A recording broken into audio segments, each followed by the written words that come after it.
ये इसलिए क्योंकि एक तरफ जहां कहा जा रहा है तलाकशुदा मुस्लिम महिलाओं को भी अब भत्ता दिया जाएगा, गुजारा भत्ता, जिससे कि वो भी अपना जीवन अच्छे से बिता सके, उनको परेशानी ना हो, जिस तरीके से और धन की महिलाओं को भी मिला जाता है। वहीं दूसरी ओर शरिया कानून के तहत मौलानाओं का कहना है कि महिलाओं के साथ जो गलत होगा और कहीं ना कहीं शरिया कानून में घुसने की कोशिश हो रही है। क्या कुछ दलीलें दोनों तरफ से सामने आ रही हैं, क्या पूरा मामला है, देखिए इस रिपोर्ट में।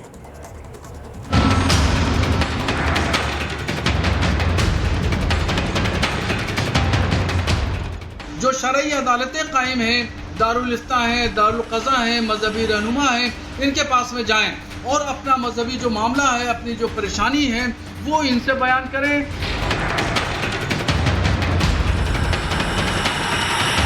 जो प्रोविजंस आपको हासिल है, जो प्रोटेक्शन आपको हासिल है, वो छीनना चाहते हैं, ये गलत बात होगी, हम इसको चैलेंज करेंगे। सुना आपने, ये वही लोग हैं जो संविधान की दुहाई देते नहीं थकते थे, संविधान संविधान का शोर करते थे, संविधान को साथ लेकर घूमते फिरते हैं, संविधान को खतरे में बताते थे, सड़कों से लेकर सदन तक प्रदर्शन करते थे, सभाओं से लेकर शपथ ग्रहण तक संविधान की किताब दिखाते थे।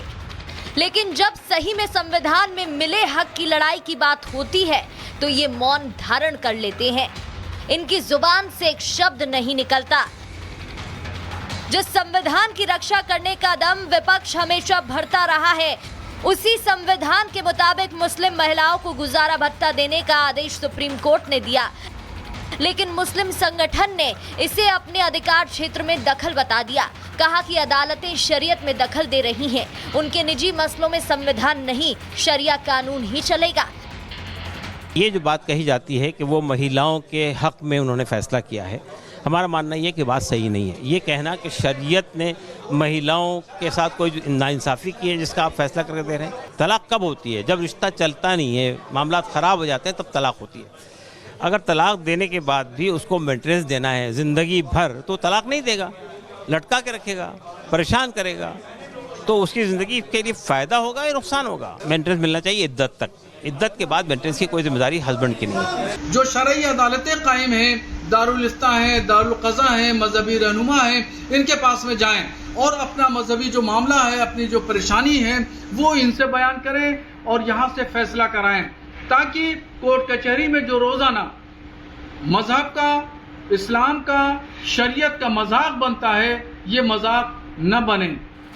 सवाल है कि कौन है ये लोग जो शरीयत की वकालत कर रहे हैं, शरीयत को संविधान से ऊपर रख रहे हैं, और कहां है वो विपक्ष जो सदन के अंदर से लेकर बाहर सड़कों तक संविधान संविधान चिल्ला रहा था। मौलानाओं के ये बयान आपने सुना तो इन्हें विपक्ष के नेताओं ने भी होगा, लेकिन इस पर एक भी विपक्ष नेता बोलने को तैयार नहीं। जिस संविधान को बचाने की दुहाई दी जा रही थी, उसे बचाने के लिए अब कोई आगे नहीं आ रहा। जिस संविधान की रक्षा की बात की जा रही थी, उसी संविधान के तहत दिए गए आदेश पर अब कोई बात करने को तैयार नहीं है। तो क्या संविधान के नाम पर विपक्ष केवल सिलेक्टिव पॉलिटिक्स ही कर रहा था? क्या लड़की हूँ लड़ सकती हूँ का नैरेटिव केवल चुनावों के लिए ही था? एक तरफ जहां गुजारा भत्ता देने के फैसलों को शरीयत के खिलाफ बताया जा रहा है, कानूनी लड़ाई लड़ी जा रही है, तो वहीं बीजेपी इसका मतलब समझा रही है, और जो समाजवादी पार्टी खुद विपक्ष का हिस्सा है, वो इस पर बोलने से बचती नजर आ रही है।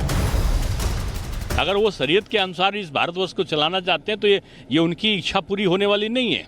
अगर शरीयत पे चलाना है तो केवल सऊदी अरब में चलता है, शायद ईरान में चलता होगा, इराक में चलता होगा, तो उनको बेहतर है कि वहाँ जाकर वो अपनी बात को उठावें।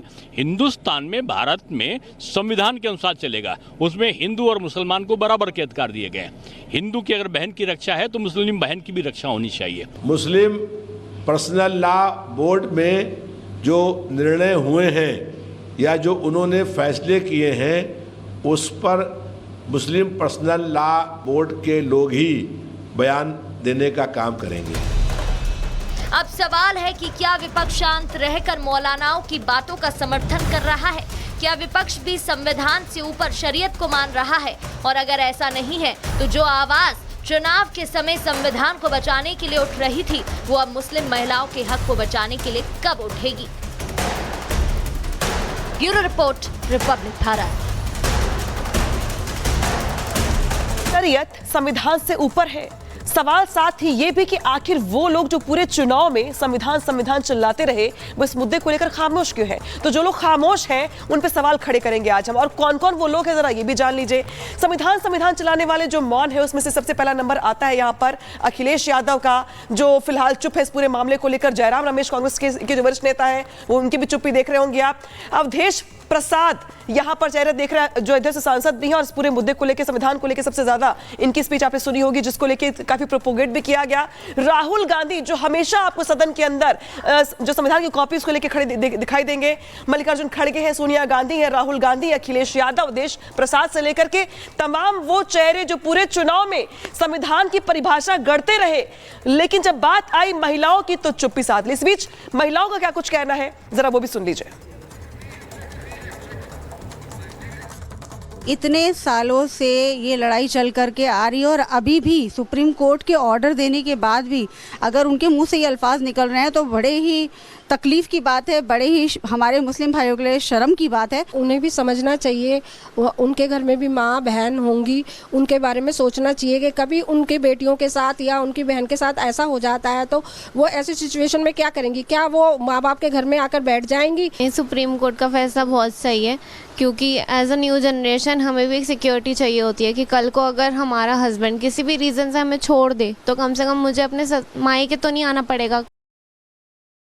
शरई कानून जो है वो महिलाओं के लिए भी बराबर के हैं और मर्दों के लिए भी बराबर के हैं, लेकिन हम यानी मुसलमान जो हैं और मुसलमान में ख़ास तौर से मुस्लिम पर्सनल लॉ बोर्ड जो है वो ये चाहता है कि सारे कानून जो हैं शरई वो सिर्फ मर्दों के लिए सही है, मर्दों के ऊपर लागू होने चाहिए। औरतों को जो है बिल्कुल उसमें दबा कर रखना चाहिए, उनके लिए कोई कानून नहीं है। और वो अपनी फरियाद को लेकर, चाहे वो गुजारा भत्ते की है, तलाक की है, कोई भी मामला है, उसके लिए वो कहीं नहीं जाएं।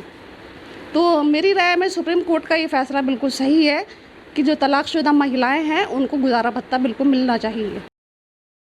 इस मुद्दे पर मुस्लिम पर्सनल लॉ बोर्ड इतनी जल्दबाजी ना करें क्योंकि ये मामला शरीयत से जुड़ा हुआ है और महिलाओं से जुड़ा हुआ मामला है और इंसानियत से जुड़ा हुआ मामला है। और एक तरफ तो मुस्लिम पर्सनल लॉ बोर्ड ये कहते हैं कि इंडिया में शरीयत लागू नहीं है, इसलिए क्रिमिनल एलिमेंट उसमें नहीं जोड़े गए हैं और क्रिमिनल एलिमेंट की वजह से जो नुकसान हुए और समाज में अपराध हुआ, तो एक तरफ तो उनका कहना है कि यहाँ शरीयत लागू नहीं है और एक तरफ कहना है कि शरीयत में ये लिखा हुआ है कि महिलाओं को, तलाकशुदा महिला को गुजारा भत्ता नहीं दिया जाएगा।